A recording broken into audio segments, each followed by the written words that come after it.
So I'm going to take a minute to talk about Halo once again. As you know, we're going to be covering some Xbox news here and there on this channel as well. Hopefully you do enjoy that. But there seems to be a rumor, and I want to be very clear that this is technically a rumor coming from a source that has had a positive track record in the past. So that's why I'm going to talk about this. But it seems to just piggyback off of what we talked about in my last video with Microsoft's mismanagement of their studios. This is pretty disappointing, and I want to dive into this and we'll talk all about it. But again, it's a rumor. Before we dive into that, if you could do me a huge favor, like, subscribe, share the video, helps the channel a ton. Now let's talk about this, and this comes from at Bathrobe Spartan. It's been translated over here on Reset Era, so we're going to go over this. I will have everything linked in the description for those that want to go check it out themselves. But basically, the summary is that 343 seems to have lost around 1/3 of its workforce. That's including internal plus contractors, which is a lot. It's 33.33%. That's a substantial amount of people gone. 2023 plans seem unchanged by this major reshape.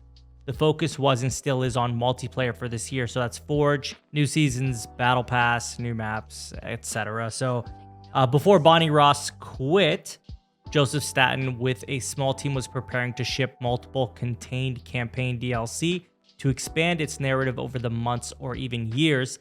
This plan was stopped when Pierre Hintze, I don't know how to say that, and the new key roles came in after Ross, as they've seen too much complexity in creating new contents for campaign, plus was not enough profitable for them to sustain. So they decided to completely halt them and favor on focusing on multiplayer only for the time being. This may have led to Staten deciding to leave too. So yeah, there's a lot changing here. So basically, the campaign stuff almost seems like they just completely threw it away, if this is to be believed. I'm not saying this is a fact. Again, I did say it was a rumor. So Halo Infinite largely missed its financial and overall goals and led to Microsoft's decision to halt 343's active development, transforming them into franchise coordinators. So this means that other than supporting Halo Infinite multiplayer, which is already largely externalized to certain Affinity, Spearsoft, and others, their role will be limited to make sure different external studios will create further Halo projects, so like direct sequels to Infinite Story or spin-offs of different genre, respecting all the established lore and fundamentals for the IP. So that's kind of sad, really. If this is true, 343 is not really going to be making the new games. Just franchise coordinators, like you're just going to keep an eye on what people are doing and make sure they follow the fundamentals of which you didn't really do a good job following yourself. Okay. Goes on to say Slip Space Engine is still in pace along with its internal engineers, but it will be opened up to learn and use also to all external studios working with the IP if they want. So in this sense, 343 together with Microsoft Game Publishing started contacting and contracting with external studios to create future Halo experiences together since 2020, also with the aim to reduce optimized costs and budgets. So basically, however you know Halo to be prior to all this is gone. It's the end of that.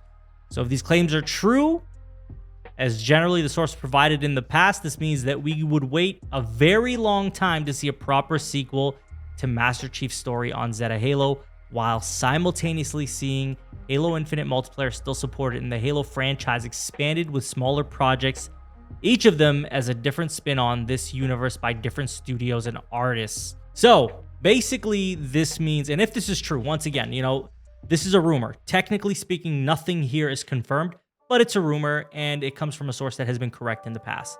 So if this is all true, Halo has died in a lot of ways. Death of Halo in a lot of ways.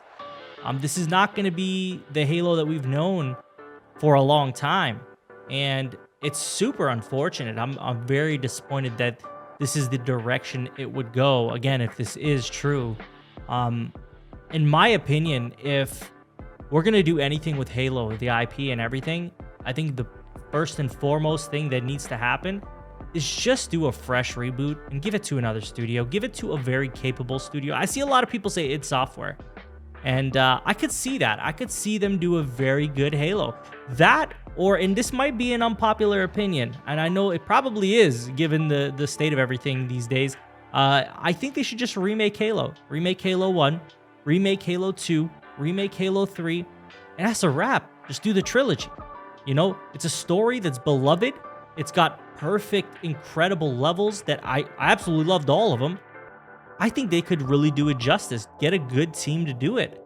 343 has shown that, unfortunately, in a lot of ways, based on the comments of ex-devs that worked there for like 8 years, right? It seems that it's not even the guys and the girls making the game. It's the leadership that's the problem. And it's unfortunate because a lot of people throw flack at the developers. They don't always blame the leadership. And I could totally see why it is the leadership. You know, why are we not working internally more? Why are we contracting everything? You're Microsoft. Why does budget matter so much? You spend billions of dollars on Bethesda ZeniMax. You spend billions upon billions of dollars on Activision, Blizzard, King. Like, I don't know. I feel like when it's your flagship IP, when Halo is what made your brand, Halo is what carried Xbox through the original Xbox, through the 360, in a lot of ways, how do you just, in a lot of ways, abandon it? It's so disappointing to hear this. And again, if it's true, I really want to say if it's true. I don't want it to come off like I don't want them to fail, people. I swear I don't want 343 to fail. I don't want Halo to fail. I love Halo. But this is a bad sign if this is true. And honestly, it's sadly to say, I wouldn't be surprised if some of this, if not all of it, was true. Because of everything we've seen up until now, because of what we've heard the ex-devs say, this is not really out of the realm of possibility. But again, I don't want to sound like the bad guy. I don't want it to come off like a fanboy type of thing, because it really is not that kind of thing. I sincerely do love Halo, and I do want it to succeed. But based on this information, it kind of kills my hope for the future of Halo, kind of kills my hope for what could be happening going forward. I mean, we'll see what happens. We'll see if any of this is actually true. But I did want to talk about this, and I did want to share my opinions on this. And I'd love to hear your thoughts on this. What do you think of all this news? How do you feel about these comments that are being made, or this rumor that's made about the future of Halo and how it kind of is going to exist in a way that it doesn't deserve to exist? Deserves better than this. Let me know in the comments. As always, if you have not subscribed already, please subscribe, like, share the video. Helps the channel a ton. You can follow me on Twitter. Link will be in the description. And if you want to go and support the channel a step further, you can always become a channel member. Starts at $1.99 Canadian a month. Every dollar gets reinvested into the channel. Thank you all for watching. I will talk to you all on the next one. Take care.